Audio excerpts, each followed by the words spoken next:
Hello, everyone. I can say good morning, good afternoon, and good evening. This is our very first Zoom webinar here at Paraclete, spanning quite so many time zones. We're so happy to have Jerry and Claudia Root and Jeremy Rios here with us today for this conversation on marriage under quarantine.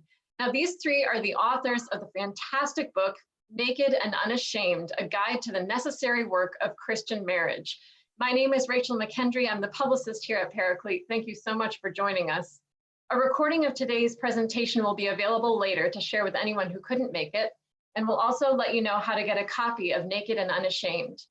Please take a moment to find the Q&A button at the bottom of your screen, and feel free to submit any questions you may have for Jerry, Claudia, and Jeremy throughout the session. Now, by way of introduction, Jerry and Claudia Root have been married for 45 years. They have 4 married children and 15 grandchildren.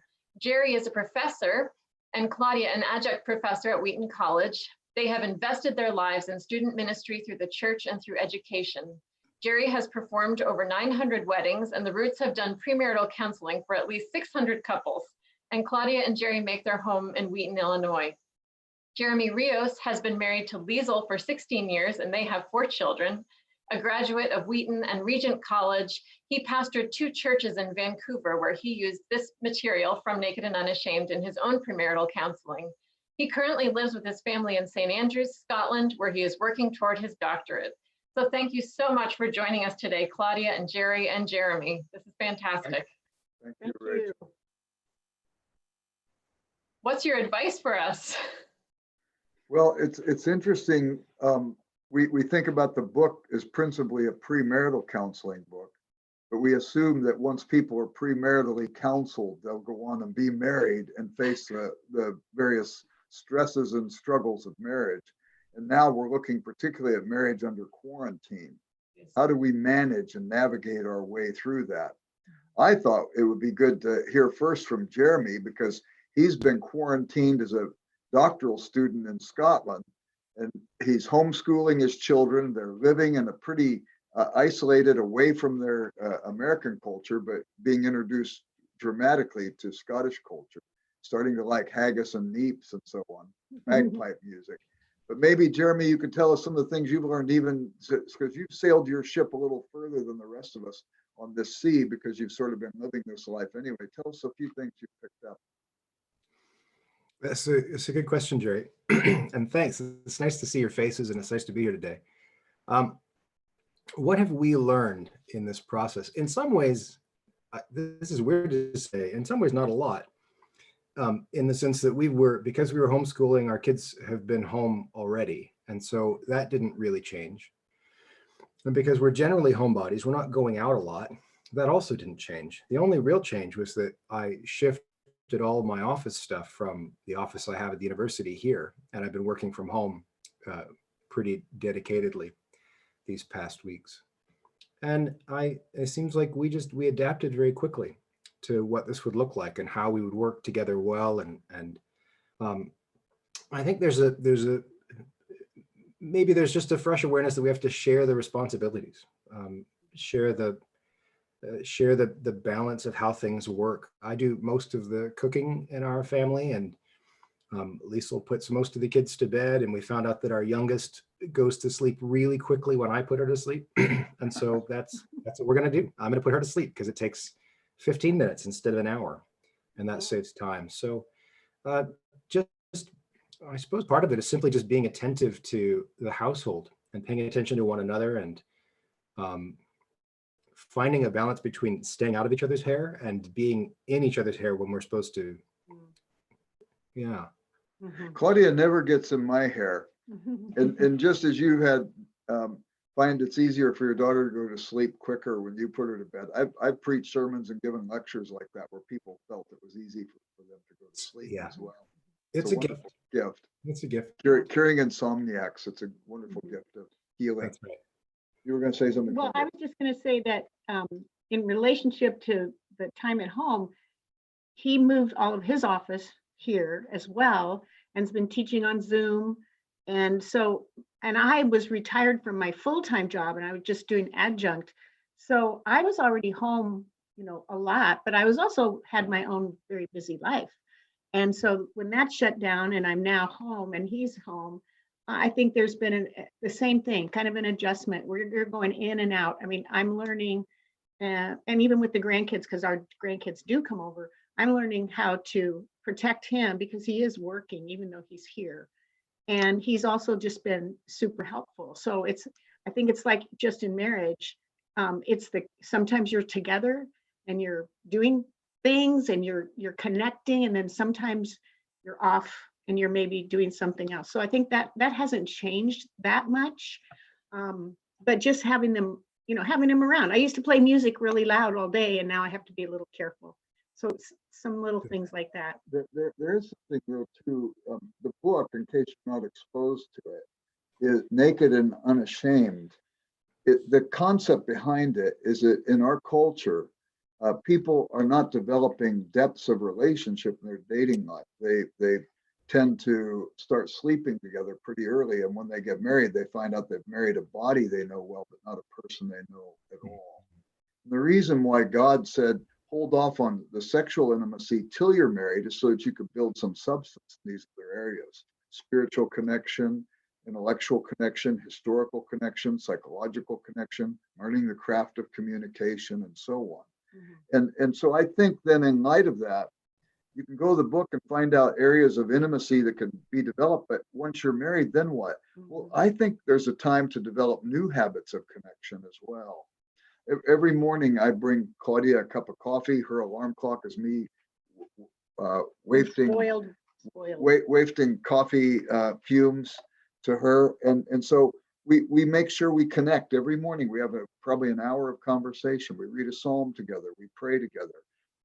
You can go on walks. You can have dinners on the patio. You can have a movie night at home. We've been trying to go through the Avenger movies together because we want to get to know the millennials a little bit better. We didn't see any of them. Yeah, and so we've decided we're going to go ahead and attack those movies.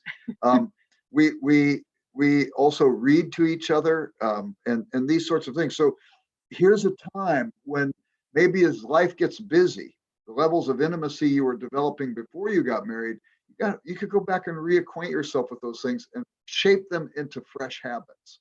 So that you could go on that way. Jeremy, we hit the ball to your side of the court. Yeah, I mean, we wrote all that in the book, so I affirm it wholeheartedly, right? I'm 100% behind it.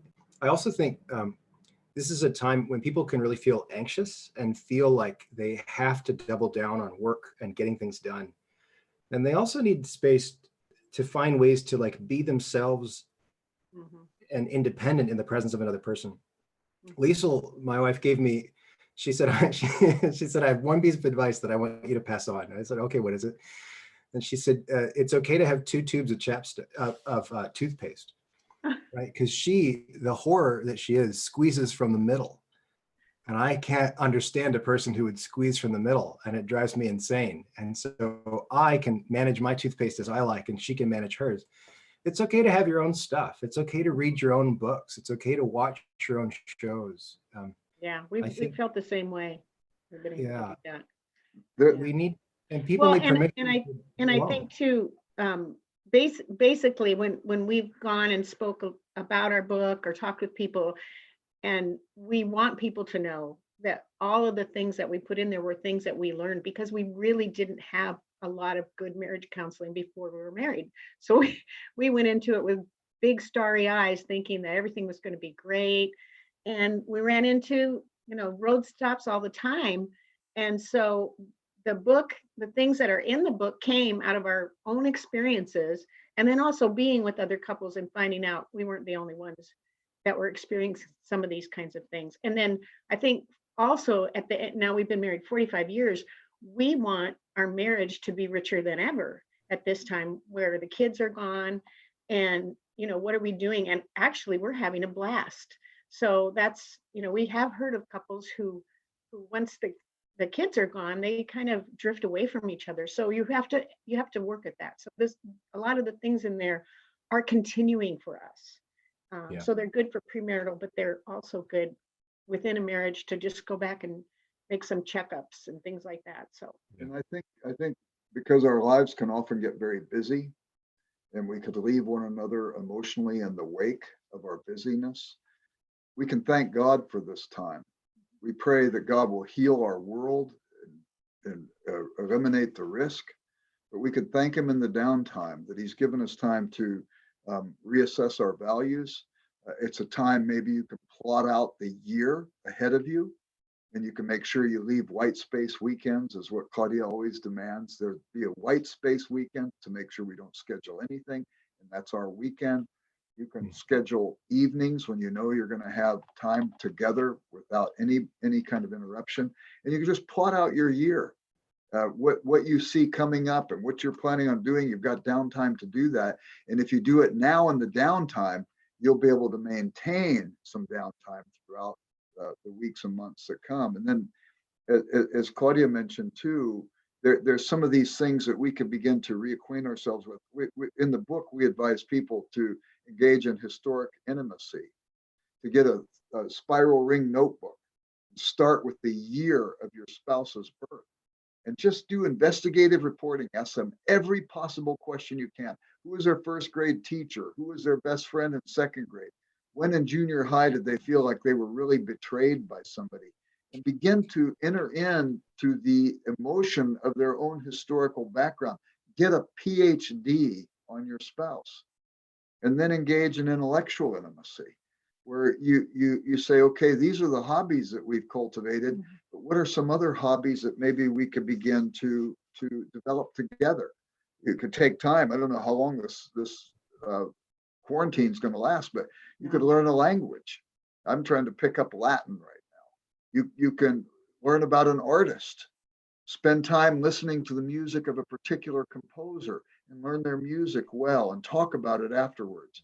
Learn an author, read Frederick Buechner out loud to each other, or Agatha Christie or Tolkien. Study up on the countries of your family of origin. Study a historical event, watch films about it, and maybe make plans to see it when the quarantine is over. So those are some things you can start to do to make the most of the downtime so that you benefit from the downtime when things get busy again. One of the things that Lisa and I do that works really well is that we like to watch documentaries, but one of us always has a finger on the pause button so that we can frequently pause and talk about whatever we've just seen. I like that. And then the documentary is less about us getting information and more about us figuring out ways we can talk about things. It'd be fun for a couple to pick, each of you to pick a documentary that you'd like. I mean, we all lived in Chicago during the 90s, and this recent documentary on the Bulls has come out, The Last Dance, about their last season. And that could be very exciting to revisit history and remember these figures and see what's going on. And that might be especially pleasing to sports-minded people. But maybe there's a similar documentary that others could pick that would be parallel to that, and you could discuss and see what's going on. And these are not difficult things, but there's a layer of intentionality that we can add to our leisure that then makes it rewarding and makes it relational. TV time can become so empty so quickly, but if you're having a relationship and a conversation during it, it can become really fruitful and engaging. Mm-hmm. Well, and we like travel. I love the Globe Trekker series. There's these they're Brits actually. They go all over the world, but they're kind of their style of doing a travel log is very kind of funky and stuff. And I love their stuff. And so we watched one they did about World War II, where our fathers were in the Pacific at the same time during World War II. So these kind of things too, I agree.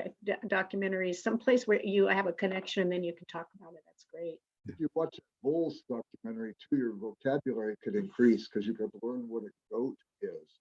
I heard everybody talking about goat, greatest of all time. I had no clue what that meant. So I still don't. First time I heard it. But the other thing too is sometimes you can sit isolated and become ingrown. And you can moan about your circumstances. And sometimes it helps if you could look out on the horizon of other people who might be hurting more than you. Mm-hmm. So Claudia did some ministry in Africa a couple of years ago. She got connected with some people there. And actually during this coronavirus time, she has gone and raised money for a village that has no food. she's been able basically to feed a village, and she figured out how to do it creatively. I just did it on Facebook. It was so easy. And I just sent it to my friends. I was shocked. Within like 24 hours, I'd raised double what I even asked for. And then I just sent the money off, and I've already heard that they're buying food and they're distributing it. So it was just, I didn't change the world, but I changed one little part of the world just from that. From the home, she could also figure out how to do this through the banking system and so on. She was able to do all that from home. And now there are people who are eating who had no hope. They didn't have connections. And she was able to breathe hope. Some of the decisions that I heard that they were talking about was, well, what do we want to die of, starvation or the coronavirus? And that they have to decide that. Those are real realities. And I've been there, so I knew it was a real need. So, and these financial pressures that we could hear about from other countries and so on, they also come home, because there are some people who are at home who they're maybe on furlough at work. They don't know if they're going to work or not. Maybe they haven't gotten the checks that the Americans say they're going to pass out to everybody. And what do you do? Well, use that as a time to be creative. I know some couples that decided they were going to do a garage sale on eBay. So they went through the house and they said, what is it that we really don't need? What is it that's collected dust and it doesn't really attract us like it did when we got it? And they've gone on eBay and they've been selling all kinds of stuff and actually doing quite well. So it's a time to maybe be an entrepreneur. Maybe you could even create something. Maybe you can, there's a woman who lives across the street who decided, I'm going to make coronavirus face masks, and so she's made them. She doesn't need the money. She's fine. But she's put a sign up that says, if you come and bring a donation to the food pantry for our county, I will give you a face mask. And she's collected all this food for the food pantry. It's incredible. But she did something entrepreneurial and benefited. There's these kinds of things you can do that can take the edge. Instead of worrying or being anxious about financial issues, use that as a prompt to become creative and entrepreneurial. So let me. I have a small phrase that I like, which has helped me, because so much of our society is on self-care. We got to make sure, and I agree with that. We should take care of ourselves. But I read a book which really inspired me to say we should move into self-care, but we also should move into soul care of somebody else. So asking God at this time to say, who's lonely? We just found out about a single friend of ours who has nobody in her life. I mean, at least we have each other. So we are going to have a distance dinner, and she's coming over. And but just some things like that have been things that maybe we would be busy before, and now we're not, and we can do something like this. Let me ask you a question, Jerry and Claudia. So, we talk about intimacy in the book and about how intimacy brings a closeness with which we're not comfortable. It rubs the rough edges, and we bump into each other and we discover difficulties. And I suspect that for a lot of people who were, they were comfortable with a level of intimacy in their marriage where at least one partner was away a lot of the time. And now there's a fresh intensity of intimacy. And the domestic abuse rates are apparently higher, and there's a lot of difficulties. A lot of people are experiencing closeness that's making them, they have to look at themselves, and if they take an honest look, they're kind of ugly at this time. So what kind of advice do you have, like practically and spiritually, for people who are struggling to be so close to another person when they really want to get out? Well, you mentioned the thing about the two toothpaste tubes. If you're 24/7 in each other's presence, there could be little things that you could begin to find irritating. It's not the issue of the other person. I want to find out in me what is creating that irritation. If I would be upset at Claudia or something when we were first married, something would bother me. And I would say, you always, or you never. I would inflate the problem. Finally, I caught myself doing it, and I said, no, you don't always. Sometimes you do this. And then I realized, no, that was wrong too. Once in a while you do this. And then I said, no, you hardly do this at all. What's the matter with me that bothers me so much? Now we're getting someplace, and we're getting where Jesus was taking people in the Gospels. And he says, if you see a speck in your brother's eye, you got to make sure you do the log surgery first. Then if you have to do spec surgery, two things happen. One, you see with greater clarity. And two, you also are more sensitive as you remove the spec because your own eye is hurting from its own recent surgery. And I think in light of this, you can practice stuff like this. Try to understand yourself as well as your spouse. And so I think you could like read a book on the Enneagram, read a book on the Myers-Briggs temperament analysis. You could read a book on Hippocrates' Four Humors. There's a book, the guy that wrote the Left Behind series, Tim LaHaye, he wrote a book called Spiritual Controlled Temperament, where he goes back to the ancient Greeks and he looks at Hippocrates' 4 personality types. It was one of the first things ever done on that kind of thing. You could go to the Strength Finders, you can go to Taylor-Johnson temperament analysis. You could end up studying all of these. And when you study them, instead of saying one defines all, you could look at a whole array and then have a fun evening after you've read them together and have your spouse assess you and your spouse assess themselves. And then you assess yourself and your spouse. Then you come together that evening and say, what did you see? And here's what I saw. And does it mesh? And maybe we can be projecting on our spouse. I think it's not there. And maybe our spouse is seeing us a different way. You've got downtime to do that kind of analysis. And it's actually kind of fun. So anyway, there you go. What do you think, Jeremy? I think that there's a real need to emphasize grace in a time like this. That we have to be gracious to ourselves and gracious to others, and to practice extending grace. There's also a lot of anxiety to think that we have to do everything. We have to work on everything. We have to fix everything. Yeah. I feel these problems with my spouse right now. Now's the time to fix it because I feel it. And I guess I would try to encourage couples to work with what's strong. It's like if you injure yourself and the next week you go out and if I injure my right leg and I go for a run and I make a point of hitting my right leg as hard as I can when I'm running, that's not the way to grow stronger by hurting myself where I'm weak. You have to work where you're strong. And maybe this is a great time for couples to take stock of, well, where are we strong? What are we good at? And just to major on the things that you're strong at and not try to fix the things where you're weak, and let weakness manage itself in time. And I'd want to extend grace to people. There's two things. If you do find, though, that your weakness is causing tension, your weakness, then be quick to ask forgiveness. You want to be quick to seek forgiveness and be quick to forgive. But if you're extending grace to each other, it seems to me one of the manifestations is laughter. Not laughing at the other person, but you catch yourself in a moment of, that was pretty stupid, wasn't it? And Claudia and I are often doing that, where we look at each other and I go, I think that's my stuff. And we just chuckle about it because we see that there's something you can either take. It's like Shakespeare's plays. Most of Shakespeare's plays, they end in tragedy or comedy. They almost all begin with some misunderstanding. And then in the comedies, everybody gets great laughter at themselves at their own expense. And it ends farcical in some ways. But the tragedies, they take themselves so seriously that at the end of the play, the stage is strewn with dead bodies. And I think Shakespeare is always contemporary in that respect, because these factors are going on in relationships. I think what I want to add to that briefly is that I mean, an undercurrent of the whole book is that marriage becomes a way of self-knowledge.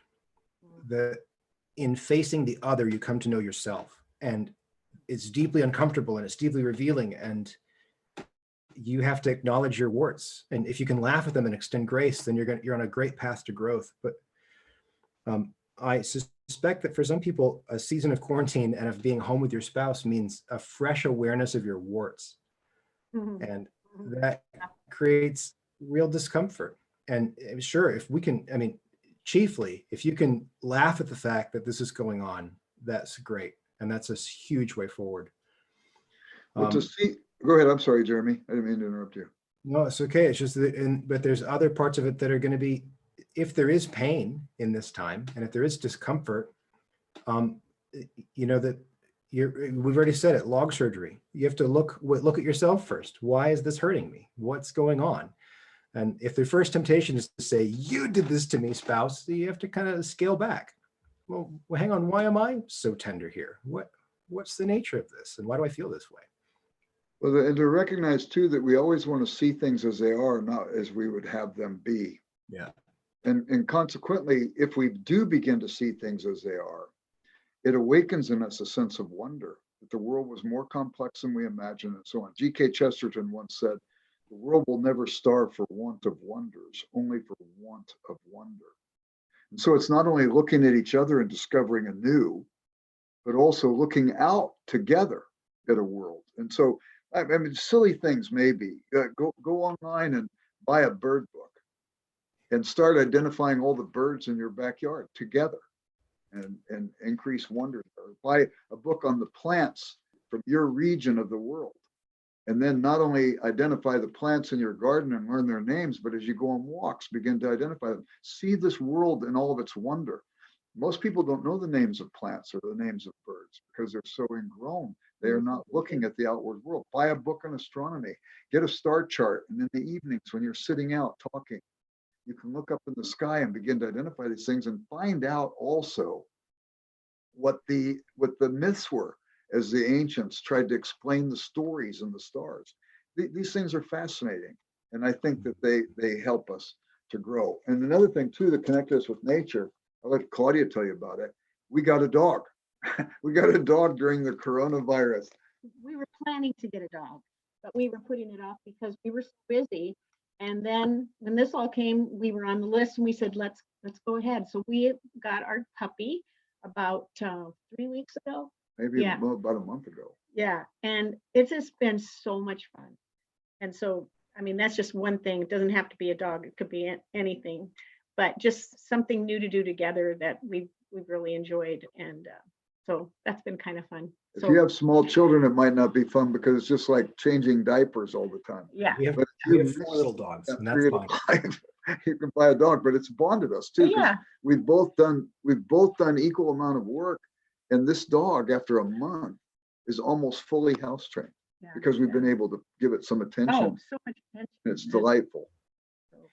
You remind me, the Chesterton quote, Yeah. right, comes from his story Tremendous Trifles, right? And he's got these two boys who make wishes. One wants to be a giant, and from his perspective, the world becomes quite ordinary. And the other wants to be a pygmy, and the world suddenly is transformed into a place of strange wonder. And maybe the metaphor extends to quarantine, where we want to go out and see and do and to get a bigger world, when what we've been given is a pygmy world the size of our homes. And if we have wonder, our homes can be transformed. We can see detail, we can look, we can attend, and come to appreciate the scope of what's around us. I think there's something childlike about that we've been invited to, and I'd hate to waste it. Yeah. And that's also true. It was fun to do this with you because our backgrounds in reading are very similar. So I can mention a quote, you can give the background on the whole essay that comes from and so on. It's a lot of fun. But this idea though that this world is bigger and more complex than we ever imagined. I think basically we're pea brains. And if we forget that, then we'll become arrogant and tyrannical because we think our understanding identifies everything. We should have questions about life. And those questions break forth, if we are serious about them, into answers. And those answers lead to awe and wonder. And I think also too, to worship. We worship the God who reveals himself in more and more glorious ways in this world. So I think that's also a fun thing about this. And this is just a small area that I was thinking of, but I think there could be a tendency for people to go into so much social media and screen time and TV and all. We've really disciplined ourselves we don't watch too many things all day. We just sort of catch up on a few things as far as what's going on with the news and try to fill that kind of part of what we want with things that are going to uplift us and not depress us. So I think that's a good choice. And I've heard that from some wise people on the internet to say, how do you take care of yourself? And so I think that's important too. Are we still on with you? Yeah, do you mind if we jump in with a question here? Yeah, I love it. Yeah, it'd be great. Um, I somehow clicked something. I'm a techno doofus, and I clicked on something, and consequently, our picture of you Wait. guys went off. Oh, if you click on the little blue and white icon at the bottom of your screen, it might come back up again. Blue and white. Blue and white. Is it the one that's got the camera? Yes, little zoom icon. Zoom icon. Anyway, that one? Yeah, try that. There you go. Oh, yay. Genius. Forgive us. No problem. Okay, You this could- is a, You could hear what we said before? absolutely, yep, I Okay. could hear you and see you. Nothing lost. Here's a question from someone, I think, Jerry and Claudia, at least you might know, Jane Beale. Oh, yeah, of course. Hi, She's Jane. she's a great medieval scholar. And Okay, she's published more. I don't know if she has an unpublished thought. well, she says that she's laughing and she loves your comments and they're very encouraging. She says, I know you're talking about marriage under quarantine, but can you say something to single people who are alone during quarantine or who are in long distance relationships or who are engaged? She says, I've actually had friends get married under quarantine, just the two of them, 6 feet away from the minister, photographs shared with family and friends on Facebook. Lord help us. You know, though, I think that that's right. We do think We that. know all kinds of people who had planned weddings, and then when the virus came up, all their plans were scrapped. And I think that everybody understands this. I think get married and have the party later. And everybody will understand because this is a unique time in life. But don't punish yourself because of the difficulty, and don't lose out on the party either. You can do both. And as far as people who are single, we have friends, as Claudia mentioned already, who maybe their spouse has passed away, or maybe they've never married, and they feel the weight of the loneliness more Very than lonely. somebody who would be married. Well, if you can, if they're quarantined and you know that they're okay, and you've been quarantined and you know you're okay, extend an invitation to them. It's a small thing. You could sit 6 feet apart too, but have a conversation that's in real time with somebody and show them that you care for them. It goes a long way. And if you're engaged in long distance relationship, well, you might think about getting married so you could be together. I don't think there's anything wrong with this. We've done ceremonies like this before for people, even. Yeah, we had a young couple who, because of visas, they were going to get married in France, and it turned out that they couldn't really get married in France, but they had They everything could, but they had planned. to be officially married here. So Jerry did the wedding, and we had a small little party, and then they went to France and had a huge party and had all their French friends there. So there's a lot of creative ways, and I think people are finding them.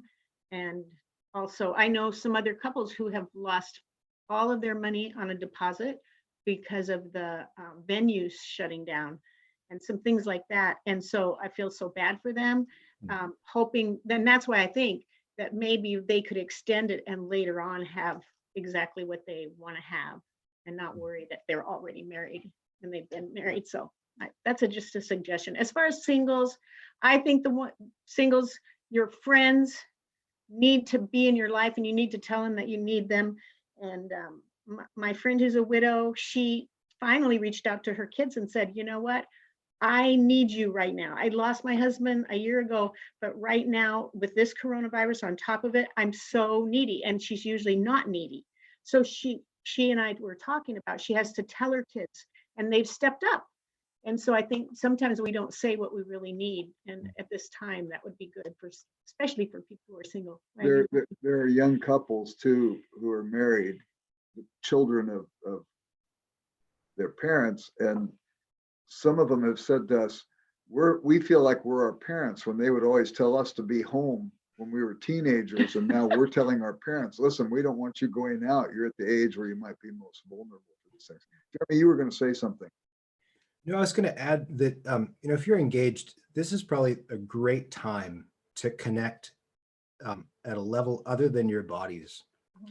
it's easy for your body to kind of circumvent the process of developing intellectually. And now you have to communicate via texts and messenger and photos to each other. And that's, I think, really healthy. You're going to form a bond of communication that will last. And if you're depending so much on nonverbal cues or like the endorphin rush of being in the presence of the person, this is a good time to evaluate your relationship in light of that. Good. So in some ways, I think it could be a gift for engaged couples. Although I do agree, get married now if you're supposed to get married, because you'll enjoy the party more. Yeah. A marriage is a horrible time to have the party. It's too stressful. You don't enjoy people. You don't enjoy having company. You don't enjoy seeing them. If you get married now and have the party later, you'll have a lot more fun at the party. So it could be an unanticipated blessing. And then regarding people who are single, I mean, I'm never alone right now. I've got 4 kids and my spouse. Like, there's people crawling all over the place. I mean, not at the moment. You know, I go on walks alone to be alone. I have to get away from the noise. And so it's about as far a world as possible as it would be for someone who was single. Yeah. Well, and I was wondering, oh, excuse me. I just wanted to ask Jane, Jane, what has helped her? She's single and she's probably working at home. What are some things her friends have done to help her through this time? My little tiny caveat was to say that partly this is one of the things the church has done. The church is very good at putting people into groups of like-minded people and like-sized and like life station. And this is a place where I think the church needs to grow. Soapbox for a moment. Sorry. The church needs to grow into being a little more diverse in its groupings. I agree. We're in a church that's very diverse in its grouping, and we appreciate it and love it. Yeah, but it doesn't happen that often. I couldn't help though when you were talking about sometimes you need to go out and be alone, Jeremy. That rhyme of the Ancient Mariner. There's a place where Coleridge has Ancient Mariner bemoaning the fact that he's alone, all alone on a wide, wide sea, and he's depressed about it. And I remember once having a surfer when we lived in Southern California read that passage, and he was elated. Alone, all alone on a wide, wide sea. Wow. So the circumstances are there. The response to the circumstances makes all the difference. And how are we responding to these things? And sometimes we maybe need to go for the walk alone. Sometimes we need to maybe be bemoaning that we're alone. Our lives are textured. One of the things I like about C.S. Lewis is he said he was attracted to certain Christian authors, even before he was a Christian, because they wrote of the roughness and density of life. They wrote of the fact that the best among us can do poorly, and the worst among us have the capacity to do good. And we need to understand life with all of its texture, with all of its ebb and flow, and with all cross patterns that make the fabric fit together. And I think that helps us too. And you were saying earlier, Jeremy, that we need to be patient with one another.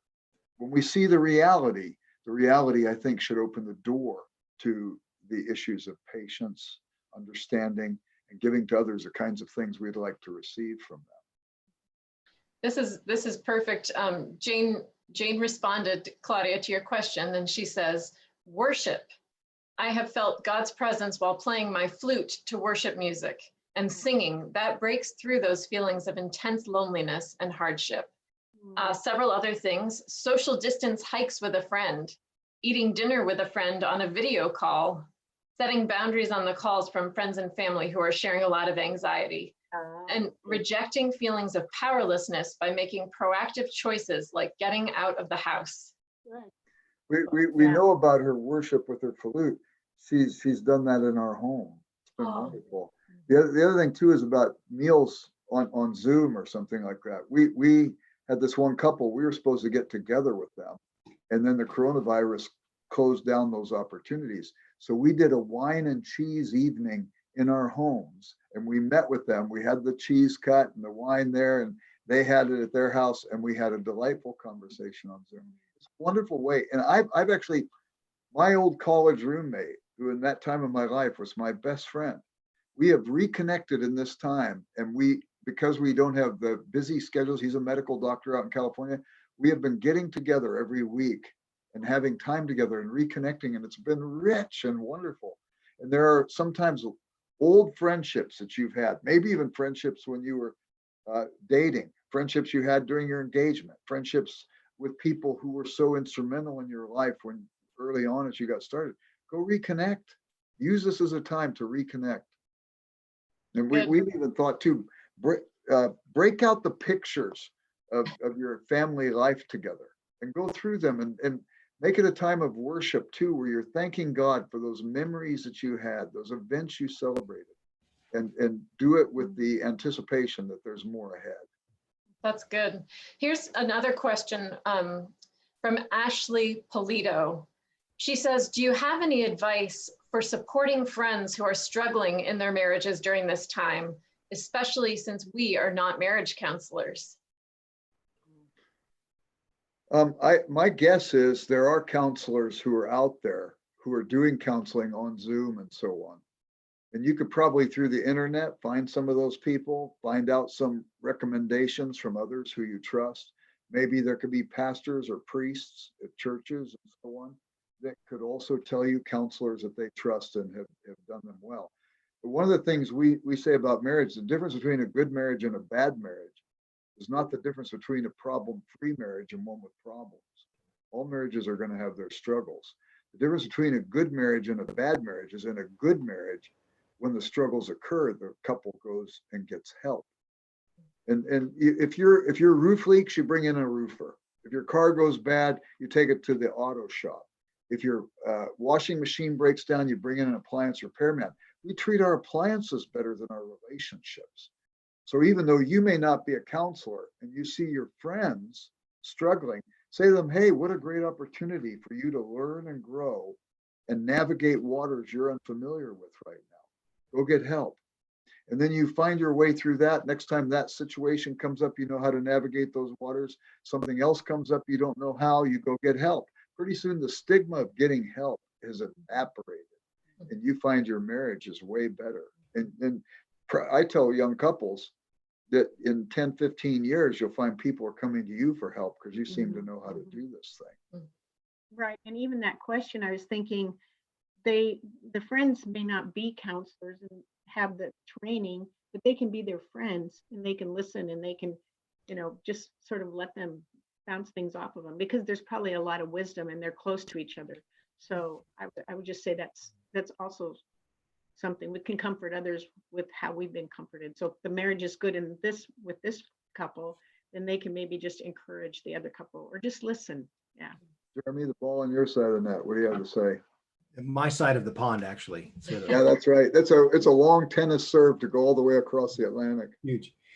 I think I'd want to add, just to piggyback on what Claudia said, I think that being a friend is huge and listening matters a lot. And so listening and being patient, and then, but listening without anxiety. The thing is we get nervous when we hear about other people's issues and we want to fix them. You want to fix it, yeah. Not because we've got good solutions, but because we're anxious, and fixing it makes me feel better more than it does help the other person. And so it's probably wise to listen, but keep your mouth shut as much as possible. Remember, Job's 3 friends were great friends for the first week because they didn't say anything. It's when they opened their mouths that they became idiots. So listen and shut up. And I think that's really helpful. But then also know your pay grade. I mean, know like when you're getting into, because some stuff, I mean, it could be, maybe they're having an argument because she squeezes toothpaste from the middle of the tube. And you can probably handle this. But when they're getting into deeper stuff and wounds and fears and issues that are causing harms, then you're out of your pay grade. It's not your job, and you got to release that professionals as quickly as possible. And it's good for pastors to know that too. A lot of people will go to a pastor right away because they trust the pastor. They see the pastor week after week. The pastor has revealed something of himself or herself in front of the congregation. But the tragedy is if the pastor thinks that they're more than just a triage doctor at that point. You can help people connect with people based on the kind of need the pastor may assess this person needs. But like Jeremy just said, don't rush in and think you know how to fix everybody, but maybe you're a connector who could get them to somebody who can be very helpful. To add to that, that more important than being a fix-it person, I would suggest, is to be a person who is able to both receive and give grace. That gracious presence is going to matter a lot more, because then you're going to, as a person who models it, you're going to invite whoever is coming to you with, or not coming to you, you're just observing it. You get to invite them to receive and give grace as well, which is going to be more important than your good advice. Good. That's great. Thank you. Oh, here's Jane. Jane again says, yes, I have reconnected with my 2 prayer partners that I used to meet with regularly in Wheaton, who live in 3 different places in the US. And we're sharing memories and praying together on video calls on Sunday. Oh, That's great. Well done, Jen. thanks for that advice. That's good. Yeah. Well, thank you so much. Do you have any final thoughts you want to share with us? I want to ask a question before we hit to final thoughts for Jerry and Claudia. Can you guys think of a time when you've ever gotten really, really sick of one another, and how it is that you got out of that? That's like Ruth Graham, Billy Graham's wife, was asked, did you ever think of divorcing ever? And she answered, divorce, no, murder a few times, but not divorce. Yeah, I think there have been times like that. I don't know that they've lasted for any length of time, so they don't etch themselves as deeply in your memory. But I think everybody's going to have that, you know. And I think sometimes going away for a bit, just from each other, and allowing the, just allowing yourself to get kind of thinking straight again about your marriage or about that person, because sometimes you just go through periods where you're just like, I love this person, but right now I can't stand them, But Claudia has also had a group of women that she has been in close association with. They call themselves Friends for the Journey. I call them old ladies on the way, but Friends for the Journey. And they are intimate friends. There's no for over 20 years, no area that they don't share with each other. And it's good for them. And all of them, I think, have complained or bellyached at a time in front of the others about their husbands, idiosyncrasies and stuff.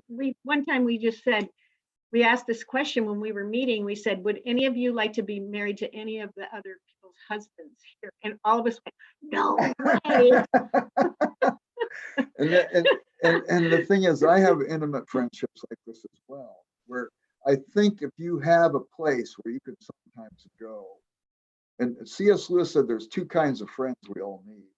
The one is the first friend who reads all the same books we read and gets the same things out of them. That confirms the fact that we're not crazy.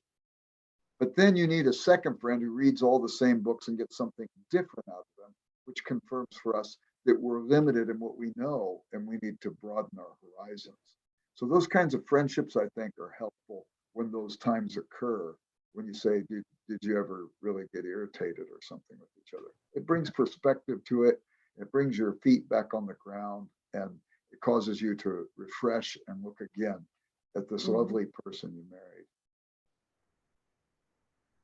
married. And I think too, in those friendships, I think everybody needs a group of friends like that, a small group of people that you're really close to, and nothing gets shared outside of that group. Finding those is sometimes difficult, but also it's a time of really praying about it and just going, I need some people like that. And God brings them into your life, and you do life together, and you share in a deep way with more than with anybody else. And I think everybody needs that. And we need to be that for people. We need to be a safe person and be in a group like that. And then we need to feel that we're in a group of people that are like-minded as far as holding each other accountable, being there, listening in the good times and the bad times, not judging, when one of us comes in and goes, oh my gosh, I'm going to kill that guy, if he does that again, and listening and a lot of times, I would say every person in our group has at one time gone through something like that, where they're like, and we've Really? prayed. Really? You've done that with me? Yeah. Wow. We've prayed for each other and gone, oh, well, they're not that bad, So I really think that for me, that's been super important. And I grew up in a family where we did not do that. We were very family oriented, so we didn't share our stuff with anybody. And I think that was a weakness in my family. And so I feel like the vulnerability part with friends has been really, really good. And especially as a pastor's wife, you need some people that you can be real with. And couples need that too. Rachel asked for a last word of advice. I would say that like Jeremy said, marriage is going to require grace. But the greatest gift God gives you outside of the gift of himself is your marriage. And it is worth being responsible with that and being a good steward of that relationship. Grace is one of the great tools that God gives. And why should you do it? Because it's worth it. It is worth it. It will have its struggles at times, but at the end of the day, like the athlete who puts out and struggles to do well, you win championships when you engage in leaning into the difficulties, solving the difficulties, and learning the art of life together. Jeremy, we'll give you the last word. Did you want to say one? We give you the last word, Jeremy. Well, Jeremy, actually, here's a question that I think is perfect for you. Brian Kindness says, any advice for family worship with young kids? I mean, it depends on how intentional and how much you want to achieve and what you want out of it. You've got attention spans to think about, and you've got, you're going to have some, here, let me phrase this. You're going to have some idea of like exalted worship where your kids have like come to the Lord moments, and you're going to have like a reality with like potty breaks and screaming and people upset. And you're going to have to be able to find the glory of God in toilet breaks, and then really receive as a gift anything that goes beyond that. That seems to me, at least that's the chaos of my own home. And you want to avoid thinking of family devotions or family worship. It gives you the picture of setting up chairs for everybody to sit at, and the dad maybe with a podium, preaching to the family and stuff. None of that, like Jeremy said, is going to happen. But I know in our family, when the kids were young, Claudia insisted about dinner around the table together as a family. There's so many families that don't even eat dinner together. So there was that respect of being together. There was conversation at the table. And then afterwards, we had devotional books. So we would that go was through. kind of our family worship. In our devotional books, it was 2 nights, one week, 5 nights, another week, but also then putting the kids to bed. We would all gather around. My poor kids, most of my academic work's on C.S. Lewis. So my kids were tyrannized by all these Lewis stories and Tolkien stories and George MacDonald stories. But we would read them the stories. We would talk about their day. We would pray together and we'd say goodnight. Very informal, but it was just worked into the fabric of the life. It wasn't we weren't secular Christians who had a compartment for faith. It was an integrating feature for all of our life. So that was a big part of it. And I think even going on a walk with your family, but that's what I'm noticing my kids are doing with their kids. They're taking the time now where they're out in nature, and that's leading to talking about worship. So yeah, and I want to add to that this is an unprecedented time to reevaluate the rituals of your family, like eating together and worship and storytelling and game playing and what you do in a day and what you want out of a day. And as a time, I mean, you get lots more time at home to work on these things, but at the same time, you've got to decide, okay, this is going to end. Which rituals do we want to keep? Which things do we want to build into our lives as an ordinary thing? And if this is I'm not speaking to the person who asked the question, if this is a one-off of worship, we're going to worship these times. If you're going to commit to that, it needs to be something that's an ordinary part of life, a natural part of your family life together. That's just an extension of that. This is what we do as a family. And so try to find something that fits your family well. I mean, you can do things like you can worship with YouTube videos, and that's fine. You can play songs. And you can, if you have an instrument you play, you can play guitar or piano and lead through some songs. But it needs to be something, I suggest you, just for the sake of, like, as a parent, it needs to be something that's it flows out of who you are as a family. Kids got real sharp noses for things that are being forced to do, and they'll feel you're forcing them to do it too, I think. That's exactly right. Yeah. That's great. Thank you so much. We don't have any other questions. So Jeremy, I didn't mean to cut you off from what your final word might be, but maybe you've given it. No, actually, I was going to say one other thing, which was that this, as with all of this is a great time to re-stress that you are ideally friends with this person who's your life partner, and that one day your bodies are going to be quite old and your minds are going to be diminishing, and you're not going to be able to get out of the house, and your kids aren't going to be coming home, and you're going to have this other person. And the investment you put into that other person now pays dividends for the rest of your life. It pays immediate dividends, but it also pays long-term dividends.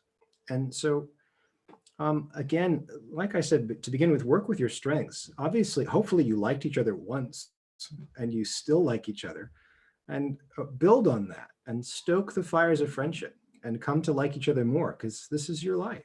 This is where you're spending your future. And you get a taste. If you're enjoying it, you're getting a taste of that future now. And if you're not enjoying it, then take a moment to work on enjoying it. Find a way and make that work. So that's my encouragement at the end, I think. That's great. Well, thank you so much to Claudia and Jerry and Jeremy, and to everyone who joined us.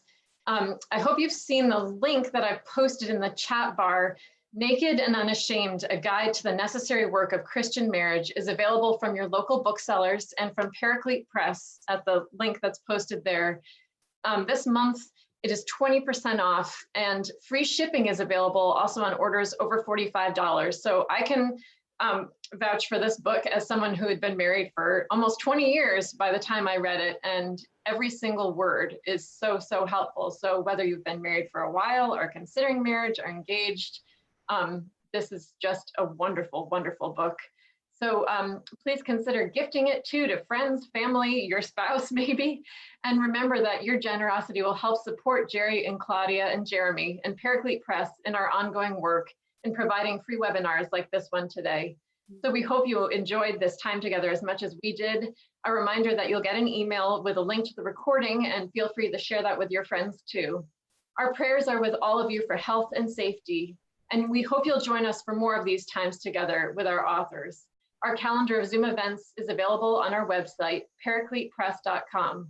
So thanks again, Jerry and Claudia and Jeremy, for joining us from all over the world, and for all of you who joined us for this conversation today. It's great to be with you.